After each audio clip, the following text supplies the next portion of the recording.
ہے کہ یہ ہوتا ہے کہ اللہ تعالیٰ جب بھی چاہتا ہے بس خالی کن کہتا ہے تو بس وہ چیز ہو جاتی ہے۔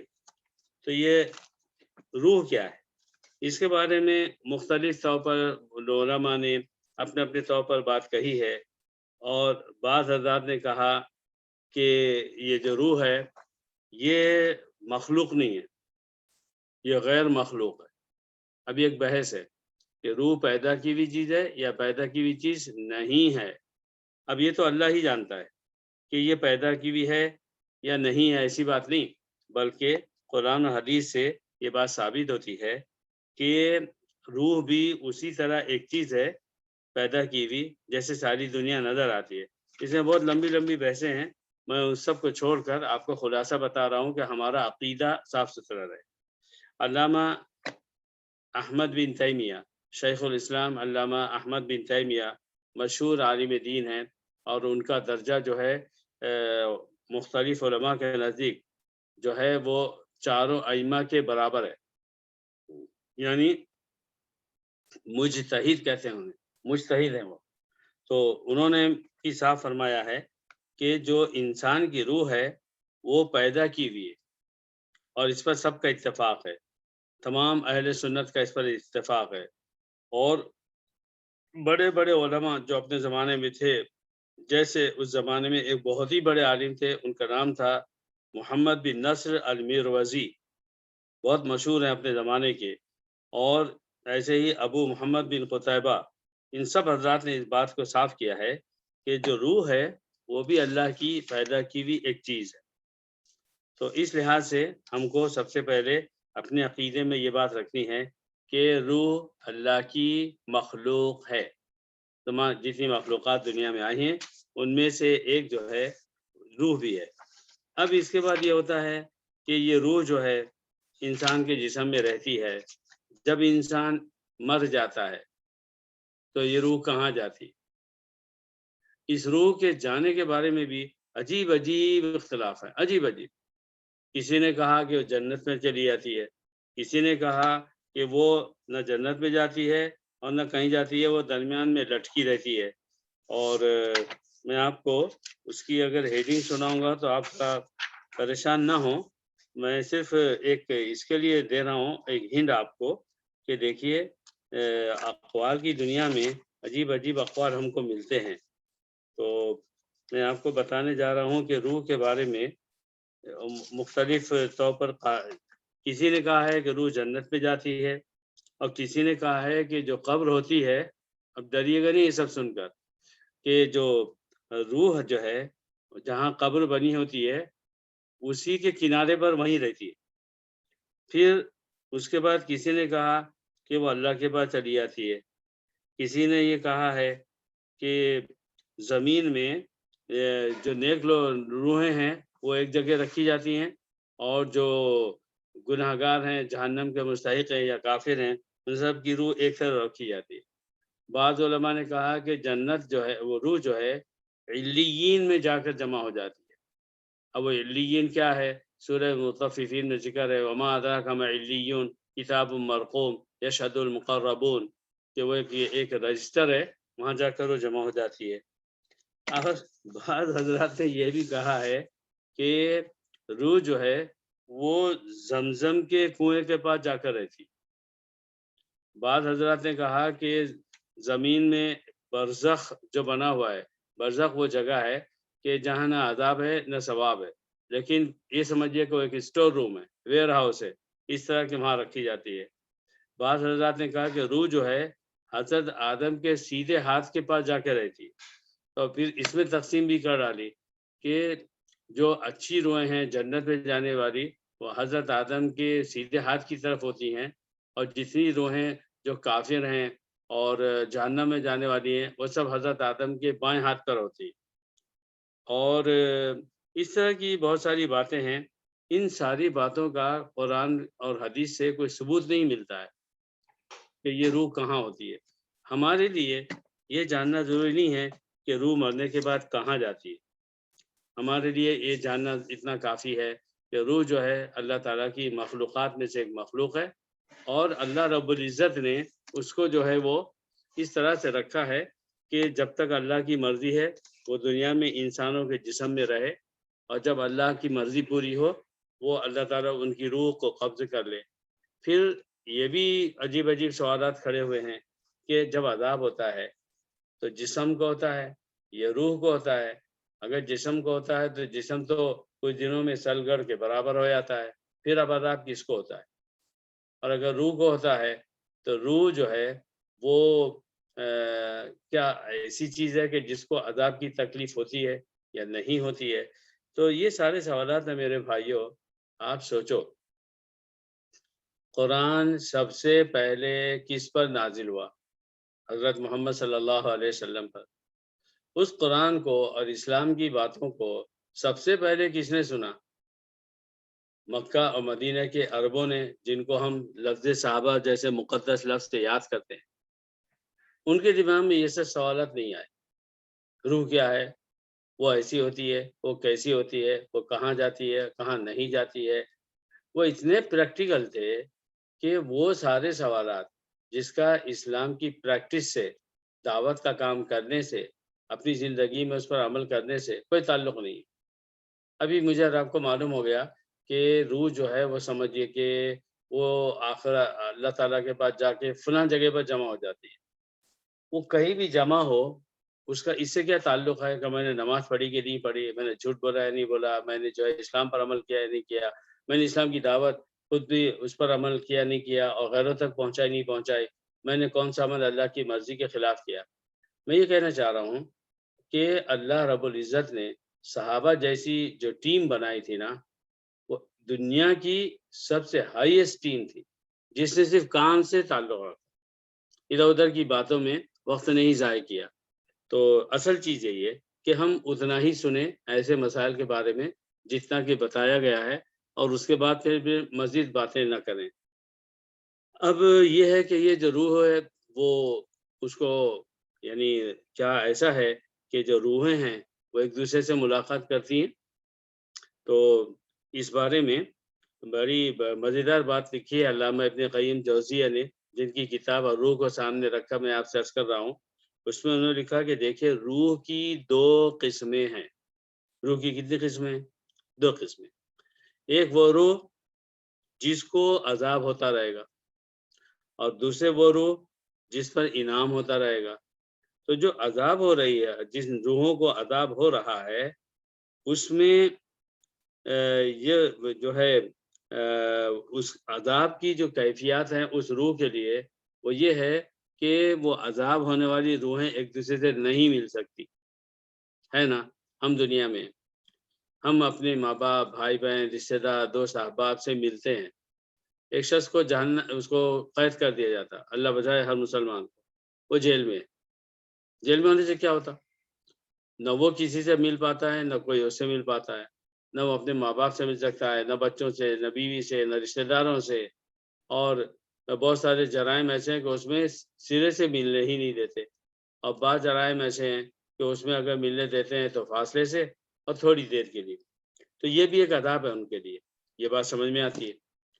اور وہ روحیں جن پر انعام ہوگا تو وہ روحیں ایک دوسرے سے ملتی ہیں،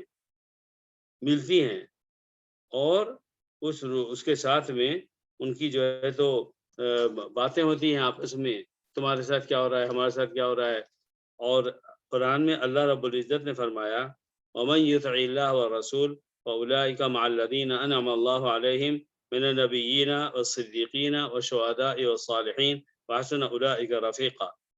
جو اللہ اور رسول کی فرما برداری کرے گا تو یہی وہ لوگ ہیں کہ جن پر تو یہ ایسے لوگ ان لوگوں کے ساتھ ہوں گے کہ جن پر اللہ تعالیٰ نے انعام کیا ہے، نبی، صدیق، شہید، صالح۔ اور یہ کتنی بہترین رفاقت ہے، کتنی اچھی ملاقات ہے۔ تو اس سے یہ ثابت ہوا کہ دنیا میں، برزخ میں، دار جزا میں، ان سب جگہوں پر ہماری جو روحیں ہیں، اگر ہم جنت میں جانے کے لائق ہو گئے تو پھر ہماری روحیں ان پاک روحوں کے ساتھ میں ہوں گی کہ جن کو اللہ تعالیٰ نے فرما دیا کہ وہ نبی ہیں، صدیق ہیں، اور شہید ہیں، صالح ہیں۔ اس میں ایک لفظ آیا صدیق کا، اللہ نے فرمایا من النبیین والصدیقین، تو صدیق کون ہے؟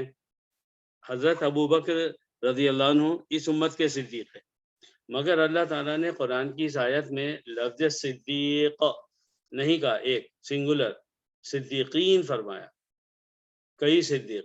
تو اس پر علماء نے کہا ہے کہ ہر نبی کی بات کو ماننے والوں میں ایک جماعت صدیقین کی ہے، یعنی وہ لوگ جنہوں نے اپنے نبی کو ایسے مانا، اللہ کی بات کو ایسے مانا کہ کسی بات میں ذرا سا بھی شبہ اور ایک نفسیاتی عجیب کیفیت ہوا کہ نہیں ہوا، ہے کہ نہیں ہے، صحیح ہے کہ غلط ہے، ان کے دل اس سے بالکل پاک تھے، ان کا ایمان ان تمام شکوک و شبہات سے پاک تھا، اور بھی یہ کہ ان کے جو اعمال ہے وہ اتنے ہائی کلاس تھے اخلاص کے کہ اللہ تعالیٰ نے اس کو ایک کیٹیگری بنا دی، ایک درجہ بنا دیا اور اس کا نام رکھا صدیق۔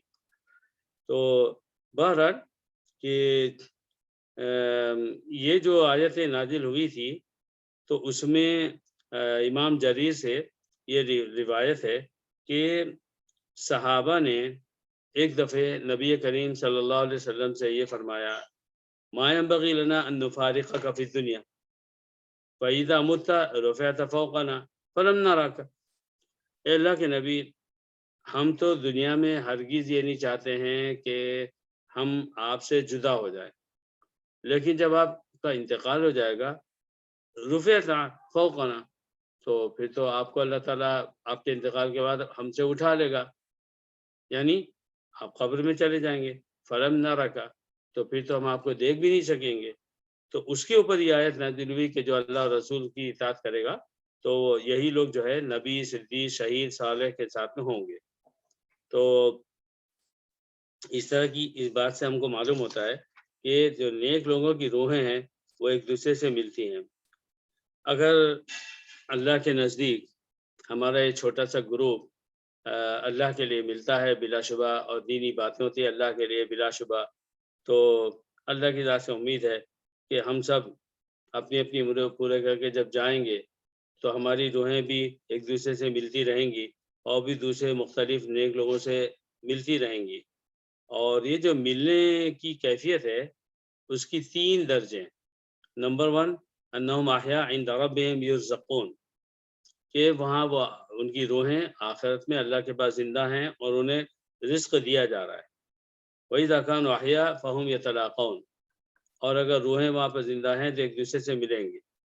نمبر 2 انہم انما استبشروا باخوانہم لقدومہم علیہم ولقائہم لہم، یہ کہ جو ان کے نیک اولاد اور نیک بھائی اور نیک دوست اور نیک پڑوسی، ان کا جیسے جیسے انتقال ہو کے ان کی روح اوپر جائے گی تو ان سے وہ خوشخبری حاصل کریں گے۔ فَالْأَحْيَاءُ عِنْدَ رَبِّهِمْ يُرْزَقُونَ جہاں آیا قرآن میں، اس میں یستبشرون بما آتاہم، یستبشرون کا لفظ بھی آیا کہ وہ ان سے جو ہے وہ ملتے ہیں اور آپ کے ایک دوسرے سے ملاقات بھی ہوتی ہے، باتیں ہوتی ہیں، روحیں ملتی ہیں، حال چال پوچھتے ہیں، اس طرح کی بات جو ہے وہ کہی گئی ہے۔ اب ایک سوال یہ ہے کہ یہ جو روحیں ہیں ان کو ان کے ساتھ جو بھی بات ہوگی ان کی اپنی، لیکن یہ سوال ضرور کھڑا ہے کہ کیا ہم اپنی دنیا سے جانے والے رشتہ داروں کے لیے اگر ہم کسی بھی طرح کا ایصال ثواب کرتے ہیں تو کیا وہ جو ہے ان تک پہنچتا ہے، ان کو ثواب ملتا ہے، انہیں معلوم ہو جاتا ہے کہ میرے فلاں بیٹے نے یا میری بیٹی نے یا میری ماں نے یا میرے باپ نے یا میرے فلاں دوست نے یا کسی پڑوسی نے میرے لیے دعا کی ہے یا میرے لیے ایصال ثواب کیا ہے، پھر وہ ایصال ثواب بھی ہوتا ہے تو کیسے ہوتا ہے؟ تو اس سلسلے میں بھی مختلف باتیں کہی گئی ہیں، اور سب سے پہلے یہ بات کہ جو کچھ بھی ہم کرتے ہیں تو کیا ان کو معلوم ہو جاتا ہے؟ تو علامہ ابن عبد البر نے یہ کہا ہے کہ نبی کریم صلی اللہ علیہ وسلم سے یہ ثابت ہے کہ ما من مسلم یمر بقبر اخیہ کان یعرف فی الدنیا فَيُسَلِّمُ عَلَيْهِ إِلَّا رَدَّ اللَّهُ عَلَيْهِ رُوحَهُ حَتَّى يَرُدَّ عَلَيْهِ السَّلَامَ۔ یہ جو ہے ایک حدیث ہے، اور یہ حدیث حضرت عبداللہ بن عباس سے روایت کی گئی ہے، اور اس کو جو ہے کہا گیا کہ صحیح حدیث ہے۔ اب اس حدیث کے معنی سنیے تو آپ دنگ رہ جائیں گے۔ جو مسلمان بھی اپنے کسی مسلمان بھائی کی قبر کے پاس سے گزرتا ہے جس کو وہ جانتا ہے، اور اس کو سلام کرتا ہے، السلام علیکم یا اہل القبور بولتا ہے، تو اللہ تعالیٰ اس مسلمان کی روح کو اس کی قبر میں واپس کر دیتا ہے، اور وہ اس کے سلام کا جواب دیتا ہے۔ یہ ایسا آیا ہے۔ اچھا، اس کے بعد دوسری حدیث سنیے۔ امام بخاری نے بھی اور امام مسلم نے بھی اپنی کتابوں میں یہ بات لکھی ہے کہ نبی صلی اللہ علیہ وسلم نے جنگ بدر میں جو ہے وہ جو لوگ شہید ہو گئے تھے ان سب کو جو ہے جمع کیا، اور اسی طرح کفار جو مر گئے تھے، جن کو قتل کر دیا گیا تھا، ان کو بھی ایک جگہ جمع کر کے ایک گڑھا کھودا گیا، اس کو قلیب کہتے ہیں، اور وہاں پر ان کو ڈال دیا گیا۔ اس کے ان لوگوں کے ڈال دینے کے بعد کفار کو اپنی جگہ، مسلمانوں کی تدفین اپنی جگہ۔ اس کے بعد بخاری و مسلم میں صحیح الفاظ کے ساتھ میں یہ آیا ہے کہ جیسے ہی ان کو یہ سب ہو گیا تو پھر ثم جاء، آپ صلی اللہ علیہ وسلم تشریف لائے، حتی وقف علیہم، اور پھر آپ وہاں کھڑے رہے، وَنَادَاهُمْ بِأَسْمَائِهِمْ، اور ہمارے نبی صلی اللہ علیہ وسلم نے نام لے لے کے ان کو پکارنا شروع کیا، یا فلان ابن فلان، یا فلان ابن فلان، اے فلاں، اے فلاں کے بیٹے، اے فلاں، هل وجدتم ما وعد ربکم حقا، کیا تم کو وہ چیز مل گئی جس کا تمہارے رب نے وعدہ کیا تھا، مل گیا؟ اور اسی طرح اس کے بعد فرمایا فَإِنِّي وَجَدْتُ مَا وَعَدَنِي رَبِّي حَقًّا، اس لیے کہ میرے نبی، میرے اللہ نے مجھ سے جو وعدہ کیا تھا مجھے تو وہ مل گیا۔ تو جب وہ ان مردوں کو جوڑ کے قبر میں ڈال دیے گئے یا ادھر جمع کر دیے گئے، تو حضرت عمر نے فرمایا یا رسول اللہ، اے اللہ کے رسول، ما تخاطب من اقوام قد جیفوا، کہ آپ کیسے ان لوگوں کے سے بات کر رہے ہیں جو کہ سڑگل بھی گئے ہیں، سڑگل جائیں گے۔ حضرت عمر نے فوراً کہا آپ یہ مردوں سے کیسے بات کر رہے ہیں؟ تو حضور نے فرمایا والذی بعثنی بالحق، اس اللہ کی قسم جیسے مجھے حق یعنی اسلام کو بھیجا ہے، ما انتم باسمع لما اقول منہ، میں جو کچھ کہہ رہا ہوں ان سے، ان کو جتنا سنائی دے رہا ہے وہ تم کو اتنا نہیں سنائی دے رہا ہے، یعنی ان کو بھی اسی طرح سنائی دے رہا ہے جیسے کہ تم مجھ سن رہے ہو، ولکنہم لا یستطیعون جوابا، لیکن اب وہ اس کا جواب نہیں دے سکتے۔ اب بخاری اور یہ جو حدیث ہے مسلم کی، اس میں صاف ہو رہا ہے کہ نبی فرما رہے ہیں کہ قبر میں جانے کے بعد وہ سنتے ہیں۔ اور اسی طرح بخاری کی ایک اور حدیث ہے کہ نبی صلی اللہ علیہ وسلم نے فرمایا ان المیت یسمع قرع نعال المشیعین له اذا انصرفوا عنہ، یہ بخاری شریف کی حدیث ہے کہ جب کوئی شخص قبر میں دفن کر دیا جاتا ہے اور لوگ وہاں سے واپس ہونے لگتے ہیں، تو میت اندر قبر میں جو لوگ آئے تھے تدفین میں اور وہاں سے جا رہے ہیں، ان کے چپلوں کی آواز تک کو وہ سنتا ہے۔ ابھی صحیح حدیث میں کیسے سنتا ہے یہ مت بولیے، آج کے زمانے میں اللہ تعالیٰ نے سائنس کے نام سے اتنی چیزیں ایجاد کر دی ہیں کہ ہم اس کو حیرت سے سن سکتے ہیں۔ ابھی یہ بتائیے، آپ اور میں بات کر رہے ہیں اور فون پہ ہم بات کرتے ہیں، جب تک یہ سب ایجاد نہیں ہوئی تھی، اور کسی کو بولا جائے کہ ایک آدمی ایک ملک میں بیٹھے گا، دوسرا آدمی اپنے ملک میں ہوگا، اور دونوں ایک دوسرے کو دیکھیں گے اور بات کریں گے، کوئی مانتا تھا؟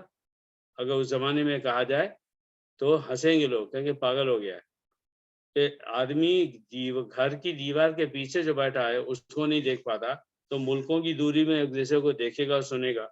مگر اللہ رب العزت نے اس طرح سے لوگوں کو جو ہے عقل دی، اس کے استعمال کے بعد سمجھ میں آ گیا۔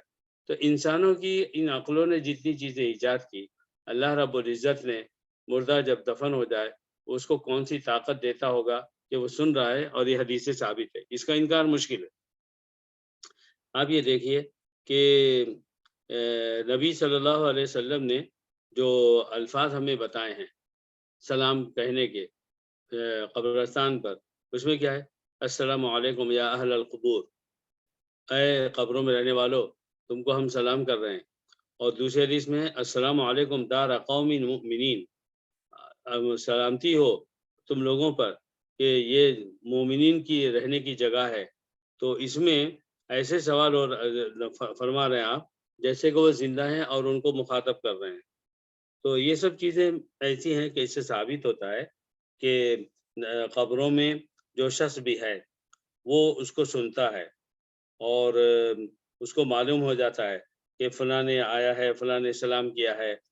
اب یہ بات جو ہمارے حبیب بھائی نے پوچھی تھی کہ اگر ہم اپنے رشتہ داروں کو، بالخصوص ماں باپ کو، اگر ہم کچھ بھی ایصال ثواب کرتے ہیں، زبان سے بول کر ان کے لیے دعائیں کرتے ہیں، قرآن پڑھ کر، اگرچہ اس میں اختلاف ہے، اور آپ کے صدقہ وغیرہ کرنے میں انہیں معلوم ہو جاتا ہے کہ میرے بیٹے نے میرے لیے ایسا کیا ہے یا نہیں کیا، تو پوری کتاب میں اس بارے میں ایک لفظ بھی نہیں ہے صراحت کے ساتھ کہ ماں باپ کے ساتھ کوئی خصوصی معاملہ ہوتا ہے۔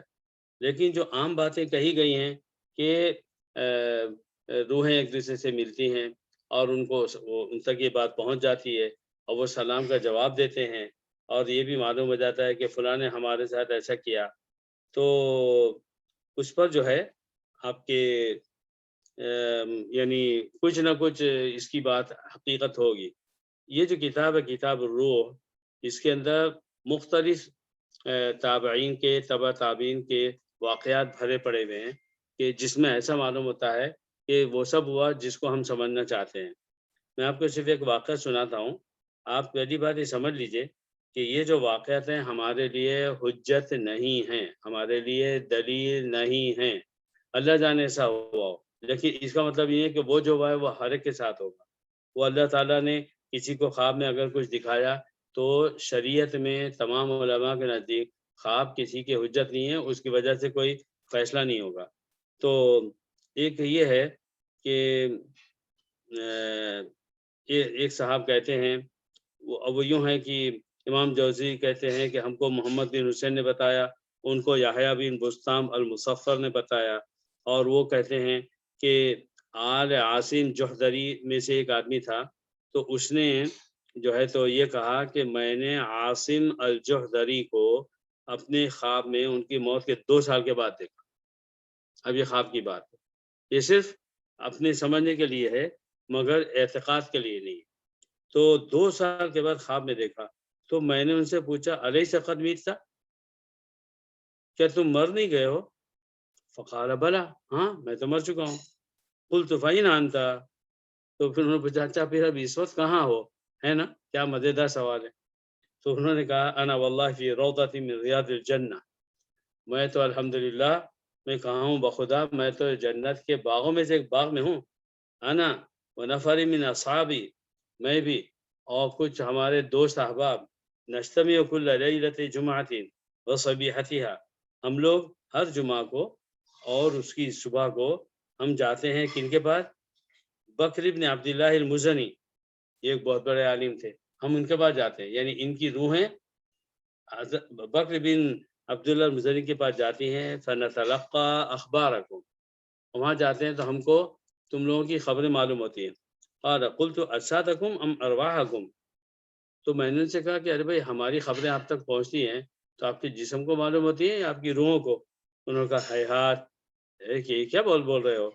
بلیت الاجسام، جو جسم ہے وہ تو پرانی ہو کے سڑ گل کے ختم ہو گئی، وَإِنَّمَا تَتَلَاقَى الْأَرْوَاحُ، لیکن روح زندہ ہے اور روحیں ایک دوسرے سے ملتی ہیں۔ قال قلت فهل تعلمون بزیارتنا ایاکم، تو اچھا یہ بتائیے کہ اگر ہم تمہارے پاس قبر پہ آتے ہیں تو تم کو معلوم ہو جاتا ہے؟ انہوں نے کہا نعم، جی ہاں معلوم ہو جاتا ہے۔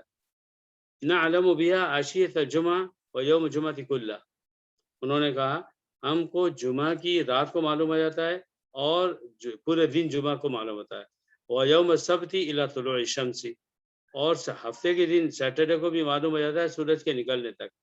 قَالَ قُلْتُ فَكَيْفَ ذَلِكَ وَدُونَ الْأَيَّامِ كُلِّهَا، تو انہوں نے کہا کہ یہ بات جمعے کے ساتھ کیوں خاص ہے، باقی دنوں میں کیوں نہیں ہے؟ انہوں نے کہا لِفَضْلِ يَوْمِ الْجُمْعَةِ وَعَظَمَتِهِ، یہ جو ہے جمعے کے دن کی فضیلت کی بات ہے اور اس کی عظمت ہے کہ اللہ تعالی ہم کو ایسا کرتا ہے. اب اس طرح کے بہت سارے واقعات لکھے ہوئے ہیں اور عجیب عجیب باتوں کے ساتھ لکھے ہیں. تو اس میں کہیں پر ایسا واقعہ لکھا نہیں ہے کہ بیٹے نے کچھ صدقہ کیا تھا، ثواب جاریہ کیا تھا، عیسیٰ نے ثواب کیا تھا تو باپ کو معلوم ہو گیا اور باپ نے جو ہے تو اپنے ایک کے پاس کیا آیا، دوسرے کے پاس کیا آیا ثواب، تو وہ تو ایک دوسرے کو بتا رہے ہیں میرے بیٹے نے میرے لیے ایسا کیا، میری بیوی نے میرے لیے ایسا کیا، میرے شوہر نے میرے لیے ایسا کیا. تو ایسی کوئی بات صراحتاً نہیں ملی ہے. اس کے بعد میں پھر میں نے بات کی ہمارے شیخ ضیاء سے کہ یہ جو روحوں کا مسئلہ ہے اور اس طرح کی باتیں لکھی ہوئی ہیں اور خاص طور پر والدین کے لیے جو کچھ بھی کیا جائے تو اس کے بارے میں کیا ہے. تو انہوں نے کہا دیکھو سچی بات یہ ہے کہ روح کے بارے میں جو کچھ بھی کتابوں میں لکھا ہوا ہے یہ سب مختلف صحابہ، مختلف تابعین، تبع تابعین کے واقعات ہیں. ان واقعات میں سے ہم کسی واقعے کو دلیل بنا کر قانون نہیں بنا سکتے کہ روح کے بارے میں یہ قانون ہے اسلام میں. اور کسی صحیح حدیث میں اس کی وہ ساری تفصیلیں نہیں آئی ہیں جو ہم کو ان واقعات سے معلوم ہوتی ہے. البتہ جنگ بدر کے موقع پر جیسے کہ میں نے آپ کو حدیث سنائی کہ لوگ دفن ہو گئے تو آپ صلی اللہ علیہ وسلم نے کہا هل وجدتم ما وعد ربكم حقا، اے کافرو تم کو وہ سب مل گیا جو ہمارے رب نے تم سے بتایا تھا. فإنني وجدت ما وعد ربي لي حقا، مجھے تو مل گیا. اور اسی طریقے سے آپ صلی اللہ علیہ وسلم کی حدیثوں سے ثابت ہوتا کہ روح کو تک وہ چیزیں پہنچ جاتی ہیں، یعنی اس کے روح تک پہنچنے کا مطلب وہ ظفر کی روح اور فلاں کی روح اس کو جا کے یا بھائی تمہارے لیے جو ہے تو دنیا سے یہ تحفہ آیا ہے یا وہ تحفہ آیا ہے، اس کا مطلب یہ نہیں ہے. ہر روح کا ایک اکاؤنٹ ہے اللہ تعالیٰ کے پاس اور اس اکاؤنٹ میں وہ جو جا رہا ہے وہ سب جمع ہو جاتا ہے. اور ایک بات یہ بھی کہ جو نیک ہے تو اس کے لیے قبر میں آسانی کا معاملہ ہے، آخرت میں آسانی کا معاملہ ہے. اب وہ کتنا آسان ہوگا، کیا اتنا آسان ہوگا کہ جو کچھ بھی کیا جا رہا ہے اس کو بتایا جائے؟ یہ اللہ ہی جانتا ہے. اور جو برے ہیں تو ان کو جو ہے تو یہ جو بھی سزا ہے وہ روح کو ہو رہی ہے، جسم کو ہو رہی ہے، جیسے بھی ہو رہی ہے وہ ہوتی رہے گی یہاں تک کہ قیامت کھڑی ہو اور پھر ہر ایک کی روح اپنے اس انسان کے جسم میں گھس جائے جس کو وہ دنیا میں لے کے پھر رہا تھا، اور پھر سب زندہ ہو جائیں گے. پھر ان کا حساب کتاب ہوگا اور اچھے لوگ جنت میں، اللہ تعالی ہم کو ان میں سے بنائے، اور برے لوگ جہنم میں، اللہ تعالی ہم سب کی حفاظت کرے، وہ اس کے اندر جائیں گے. تو یہ ایک مختصر سا میں نے آپ کے سامنے رکھا ہے اور بہت ممکن ہے کہ بہت سارے سوالات آپ کے ذہن میں ہوں تو انشاءاللہ پھر اس پر غور کرتے ہیں. ابھی 10 آج کا ختم کرتا ہوں.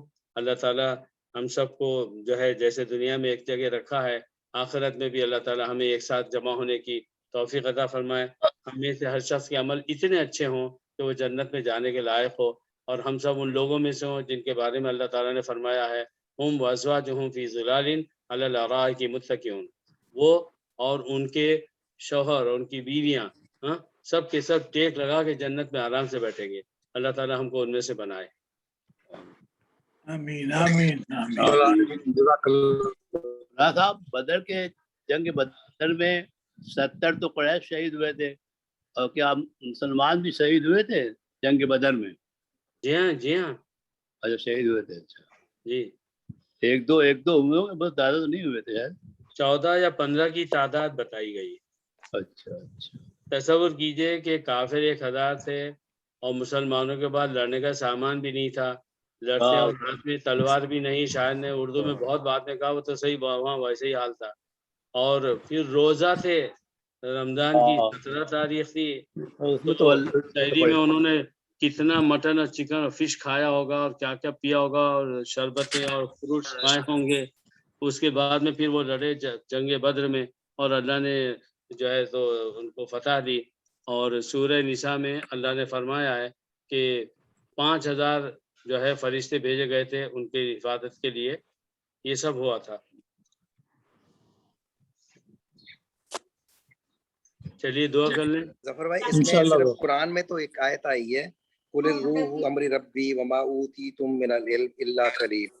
جی. روح میرے رب کے حکم سے اور اس بارے میں تم کو بہت تھوڑا علم دیا گیا ہے بنی اسرائیل میں.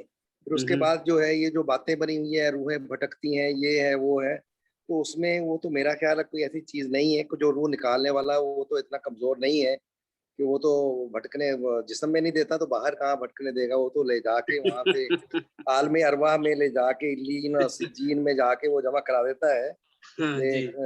بنی اسرائیل کو اسی کی ایک وہ ہے آیت وہ بھٹکنے ہی نہیں دیا جاتا. جی یہ آپ نے صحیح فرمایا. اصل میں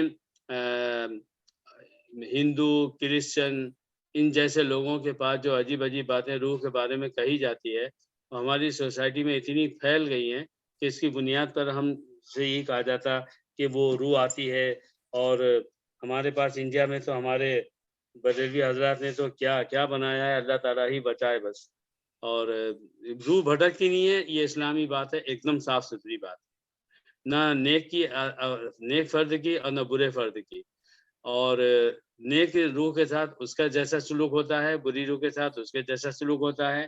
وہ روح کہاں رہتی ہے, میں نے عرض کیا کہ عجیب عجیب اقوال ہیں کہ وہ جنت میں جمع ہو جاتی ہے. زمزم کے کنویں میں روحوں کا جمع ہونا کوئی سمجھ میں آتی بات ایک, مگر علماء کی کتابوں میں بعض لوگ لکھا ہے وقال طائفۃ منہم, ایک جماعت یہ بھی کہتی ہے کہ جو روحیں ہیں وہ وہاں زمزم کے پانی کے پاس جمع رہتی ہے. اور بعد نے کہا کہ نہیں, ہر ایک کی روح وہ جو اس کی قبر بنی ہوئی ہے وہی قبر میں ہی وہ ایک جگہ چپ چاپ پڑی رہتی ہے. اور پھر یہ کہ وہ روح وہ باتیں کرے اور آپ کی ہر بات اس کو معلوم ہو جائے. تو یہ سب اضافے ہیں, ہمارے لیے اتنا کافی ہے. نبی نے فرمایا کہ مرنے والا جو ہے قبر میں وہ جانے والوں کی چپلوں کی آواز بھی سنتا ہے, ہمارا اس پر ایمان, نبی نے فرما دیا. اور نبی نے فرما دیا کہ جب تم کہتے ہو السلام علیکم, حدیث میں جو میں نے سنائی آپ کو, تو مردہ اس کی روح لوٹائی جاتی ہے اور وہ جب اس کا جواب دیتا ہے تو ہم بس اس پر ایمان رکھیں. اور یہ تو صحیح حدیثوں سے ثابت ہے کہ نبی کریم صلی اللہ علیہ وسلم کے بارے میں یہی بات کہی گئی ہے کہ جب کوئی شخص جو ہے آپ صلی اللہ علیہ وسلم پر درود پڑھتا ہے, چاہے وہاں پہنچ کر یا دنیا میں کسی جگہ, تو وہ نبی صلی اللہ علیہ وسلم کی جسم مبارک میں روح کو زندہ کر کے وہ سلام پہنچایا جاتا ہے اور آپ اس سلام کا جواب بھی دیتے ہیں. تو یہ فضیلت ہمارے نبی صلی اللہ علیہ وسلم کو حاصل ہے اور اس کا ہمارا اس پر ایمان ہے. ہمارے والدین کی قبروں کو زیارت کرنی چاہیے ہمیں. ہاں, اس میں کوئی شبہ نہیں, ہمیں زیارت کرنی چاہیے. اور ویسے بھی نبی صلی اللہ علیہ وسلم نے یہ فرمایا کہ پہلے یہ فرمایا تھا کہ یعنی قبروں پر جایا مت کرو, وہاں نہیں جانا ہے, تو صحابہ نہیں آتے تھے. پھر کچھ عرصے کے بعد فرمایا کنت نہیتکم عن زیارت القبور فزوروہا, میں نے تمہیں قبروں پر جانے سے منع کیا تھا, لیکن اب میں یہ کہتا ہوں کہ تم جایا کرو, قبروں کی زیارت کرو, وہاں جاؤ. فإنہا تذکر الموت والآخرہ, یہ صحیح حدیثوں میں آیا ہے. کیونکہ جب تم وہاں جاؤ گے قبرستان میں تو وہاں جانے سے تمہیں موت یاد آئے گی تو سدھرنے کی کوشش کرو گے, اور آخرت یاد آئے گی تو درد دل میں پیدا ہوگا, اور انشاءاللہ پھر ہم اچھے بنیں گے. عورتوں کے بارے میں کیا کہا؟ جزاک اللہ جزاک اللہ. عورتوں کو قبروں پر جانے سے منع کیا گیا ہے. نمبر ایک یہ ہے کہ اسے وہاں یعنی عورتیں بھی جائیں گی تو اب ظاہر ہے کہ کوئی ایسا وقت نہیں فکس کیا جا سکتا کہ فلاں وقت میں عورتیں جائیں تو مرد نہ جائیں, اور اگر مرد جائیں تو عورتیں نہ جائیں. اور اگر عورتیں وہاں ہوں گی تو پھر شیطان جو ہے وسوسے دونوں طرف سے دل میں ڈالے گا, اور جو آخر موت کا جو ڈر دل میں بیٹھنا چاہیے سدھرنے کے لیے وہ ایک دوسرے کے موجودگی سے وہ کم ہوگا, اس لیے منع کیا ہے. مگر جاتے تو یہ برقع وغیرہ پہن کر اپنے آپ کو چھپا کر جاتی ہیں, اور کیا ضرورت ہے گاڑی میں بیٹھی ہوئی ہے. کون پہنتا برقع, کون پہنتا برقع شریف بھائی؟ کفن پہن کے جاتی ہیں بھائی, اللہ تعالیٰ جزائے خیر دے. جو جب جاتے ہیں اس کا خیال رکھیا. کون پہنتا ہے شریف بھائی برقع؟ اب گھر میں پہنتے ہیں ہمارے گھر والے. ہمارے شریف بھائی برقع پہن کر بھی اگر عورتیں قبرستان میں جاتی ہیں تو بھی منع کیا گیا ہے, دو وجہ سے. ایک یہ کہ صرف عورت کا باہر نکلنا اور سامنے ہونا، نہیں اکیلی عورت نہیں کہہ رہا ہوں میں، جی جی اپنے مرد کے ساتھ جاتی ہیں، اپنے بیٹے کے ساتھ جاتی ہیں، اپنے بیوی کے، اپنے بھائی کے ساتھ جاتی ہیں، ان کی بات کر رہا ہوں۔ جی ہاں، لیکن اس کو یعنی بعض علماء نے کہا ہے کہ جائز ہے مگر مکروہ ہے، اچھی بات نہیں ہے، نہ جائیں۔ اور دوسرے یہ کہ عورتیں کمزور دل کی ہوتی ہیں، قبر پر یا کسی کے انتقال پر چیخنا، چیخ کر رونا اور برا حال کر لینا، یہ جو ہے سختی سے منع کیا گیا ہے۔ تب عورتیں اتنی نرم دل ہوتی ہیں کہ جب وہ وہاں جائیں گی اور جس کا بھی انتقال ہوا اس کی قبر تک پہنچیں گی، وہ اپنے آپ پر قابو نہیں رکھیں گی، چیخ پکار ہوگی۔ اب آپ بتائیے کہ ایک قبرستان ہے، اگر اس میں 10 عورتیں ہی گئی، اب مختلف اوقات میں مختلف لوگ جاتے ہیں، وہ 10 قبروں کی ادھر ادھر مشرق مغرب شمال جنوب میں جو بھی وہاں پر ہے وہ چیخ رہا ہے، عورتیں رو رہی ہیں اور اس کو یاد کر رہی ہیں، پھر عجیب عجیب الفاظ بولے جا رہے ہیں، تو اس سے جو ہے تو یہ ایک تو یہ کہ اسلامی طبیعت کے خلاف ہوا، اور دوسرے کہ اس کی وجہ سے پھر ایک دوسرے کی توجہ بڑھتی ہے۔ تو اب یہی بات ہے کہ عورتیں نہ جائیں۔ نہیں میں کیا کہہ رہا ہوں، زیارت کرنے جاتی ہے نا، جیسے کہ میری بیٹی اپنی والدہ کو یہ قرآن پڑھ کر اپنے دعائیں پڑھ کر ان کے لیے بہت سی دعائیں کرنے کے لیے جاتی ہیں، کوئی گاڑی میں بیٹھے رہتے ہیں ہم لوگ اور جاتے ہیں۔ ہاں دیکھیے، ایک یہ ہے کہ عورتیں قبرستان تک جائیں مگر اندر داخل نہ ہو تو ٹھیک ہے، گاڑی میں بیٹھے ہیں، اور ایک یہ ہے کہ گاڑی سے اتر کے جہاں پر قبر بنی ہے وہاں پر وہ جائیں، وہاں نہیں جاتے ہیں، بس گاڑی میں بیٹھے رہتے ہیں لوگ، وہیں دعا کرتے ہیں۔ اس میں کوئی حرج نہیں۔ یہ میری شک تھا مجھ کو، آئے دن میں کہا کرتا تھا بچوں سے۔ جی نہیں، وہاں تک اگر جاتے ہیں حضور سے کسی نے سوال کیا تھا، جی حضور صلی اللہ علیہ وسلم سے کسی نے سوال کیا تھا کہ عورتوں کا جانا ٹھیک ہے یا نہیں، تو ایک دفعہ تو حضور صلی اللہ خاموش رہے، اور دوسری پہلی بار جب کہا تو نہ کہا، پھر جب دوسری بار کہا گیا تو خاموش رہے۔ جی لیکن انہی وجہ سے کہ پسند نہیں کیا گیا، اور خود صحابہ کے دور میں یہ ثابت نہیں ہے کہ نبی صلی اللہ علیہ وسلم کی قبروں پر عورتیں آتی تھیں جاتی تھیں۔ اس وقت تو وہ قبر بالکل اوپن تھی مگر عورتیں نہیں جاتی تھیں، اور بعد میں سب ہو گیا کہ حفاظت کے لیے جالی لگا دی گئی اور قبریں ایک طرف ہیں اور لوگ آتے ہیں دور سے دیکھتے ہیں، تو اس طرح سے وہاں اگر جائیں لیکن قبرستان کے اندر تک نہ جائیں تو بہتر ہے۔ مگر مدینے میں حضور صلی اللہ علیہ وسلم کے روضے پر جب جاتے ہیں تو سب اور عورتیں بھی جاتے ہیں، ان کے خاص ایک وقت مقرر کر کے رکھی ہے، اور مرد بھی جاتے ہیں۔ تو وہ جو معاملہ ہے وہ تو بہت اسپیشل معاملہ ہے، وہاں پر جو ہے نبی کی یاد میں نہیں سمجھتا کہ اگر وہاں 1000 مسلمان نبی صلی اللہ علیہ وسلم کی قبر شریف جالی تک پہنچتے ہیں تو کسی کی آنکھ میں 1000 میں سے کسی ایک کی آنکھ میں آنسو آتا ہو اپنے نبی کو یاد کر کے، وہاں تو عظمت محبت کے اس میں جاتے ہیں اور دعائیں پڑھتے ہیں اور ضرورت پڑھتے ہیں، واپس آتے ہیں۔ لیکن اصل چیز تو یہ ہے نا کہ جا کر چیخ پکار ہونا، رونا دھونا اور مرنے والے کی اچھی بری بات کو یاد کرنا اور اپنے تعلق کو یاد کر کے رونا، تو یہ سب چیزیں جو ہے اسلام میں منع ہے، اس کو کہتے ہیں نوحہ، نون واو ہا اور یہ اسلام میں منع ہے، چاہے مرد کرے چاہے عورت کرے۔ چلیے دعا کر لیتے ہیں۔ اچھا، یہ جو کہا جاتا ہے کہ مدینہ منورہ میں روضہ مبارک میں حضور اکرم صلی اللہ علیہ وسلم، حضرت ابوبکر صدیق، حضرت عمر کے علاوہ ایک خبر کی جگہ اور ہے جہاں عیسیٰ علیہ السلام کو دفنایا جائے گا، یہ صحیح ہے؟ نہیں یہ اضافہ ہے۔ اچھا اللہم صلی علی سیدنا محمد وعلی آل سیدنا محمد۔ چلیے دعا کرتے ہیں۔ اللهم يا ربنا يا خالق أجسادنا وأرواحنا، أنت خلقت جسدنا وأنت خلقت روحنا وأنت جعلتنا مع الروح إلى ما شئت يا ربنا، ثم يا ربنا تميتنا وتخرج الروح من عندنا وتكون عندك يا ربنا، ولك الحمد على ما رزقنا من جسم وروح، ولك الحمد والشكر في حالة الموت والوفاة والقبر والحشر وإلى يوم القيامة، اللهم يا ربنا أنت مولانا ولك الحمد يا ربي ونستغفرك يا ربنا. اللهم إنا نستغفرك ونتوب إليك وإليك المصير. اللهم صل على محمد وعلى آل محمد كلما ذكره الذاكرون وكلما غفل عن ذكره الغافلون. ربنا ظلمنا أنفسنا وإن لم تغفر لنا وترحمنا لنكونن من الخاسرين. اے اللہ مرنے کی تیاری عطا فرما، موت کو یاد رکھ کر ہر دن اور ہر رات کو گزارنا آسان فرما.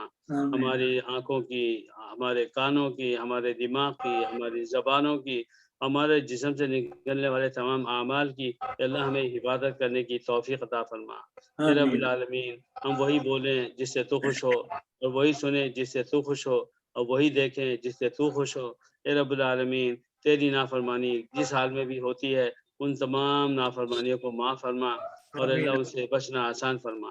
اے اللہ ہمارے اس دعا کے مرحلے تک جتنے مسلمان حضرت آدم علیہ السلام سے لے کے آج کی دن تک جتنے مسلمان ہر نبی کے دور کے اور ہمارے نبی صلی اللہ علیہ وسلم کی امت میں اے اللہ انتقال کر چکے ہیں، اے اللہ ان سب کی مغفرت فرما، ان کے جنت میں درجات بلند فرما.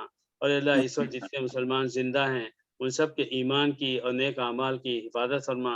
اے اللہ ہم میں جو گناہ گار ہیں ان کو توبہ نصیب فرما، اپنی اپنی توبہ پر قائم رہنا آسان فرما. اور اللہ قیامت تک جتنے مسلمان پیدا ہونے والے ہیں، مرد ہوں، عورت ہوں، بوڑھے ہوں، بچے ہوں، ان سب کو اے اللہ تیرا نیک بندہ اور بندی بنا اور اسلام پر عمل کرنا آسان فرما.